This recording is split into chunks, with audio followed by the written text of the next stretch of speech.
ওপরওয়ালা চাইলে কাউকে সম্মান দিয়ে আকাশে তুলতে পারেন, অথবা বিয়াজ্জতের মাধ্যমে আছড়েও ফেলে দিতে পারেন মাটিতে।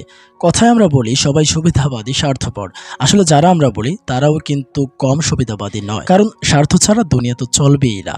তবে সমাজের বৃহত্তর স্বার্থে আঘাত লাগলেও যদি কারো মনে আংশিক চেতনা না জাগে, নির্ঘাত সে অন্ধ সুবিধাবাদী, যার এক উজ্জ্বল দৃষ্টান্ত টোকাই সাকিব। দুঃখিত, সাকিব অর্পে সরুমাল হাসান।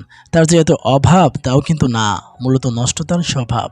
যেখানে রয়েছে চাটুকারিতার চাপ, যৌক্তিক বৈষম্য বিরোধী কোঠা আন্দোলনে এত কিছু হয়ে শত বাধা পেরিয়ে রণক্ষেত্র শহীদদের রক্তে রঞ্জিত হলো। সারা বিশ্ব নির্বাক যে স্বৈরাচারীর কর্মকাণ্ড দেখে, সেখানে আমাদের সরুমাল হাসান একটা কথাও বলেননি, ভয় কখন জানি পথটা চলে যায়। হলোটা কি?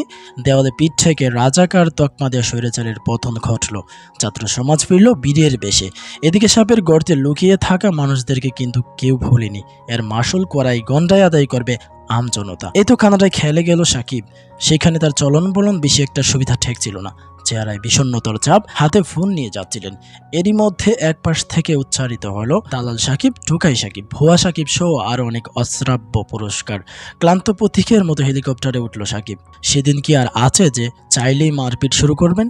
আরও কত কি দেখার তা আগত দিনগুলোতেই দেখা যাবে। প্রিয় শ্রোতা মণ্ডলী, শেষে একটি কথাই বলতে হয়, হবে না খবু দালালবাজদের জয়, রাজা হতে গিয়ে হয়ে যাবে ক্ষয়।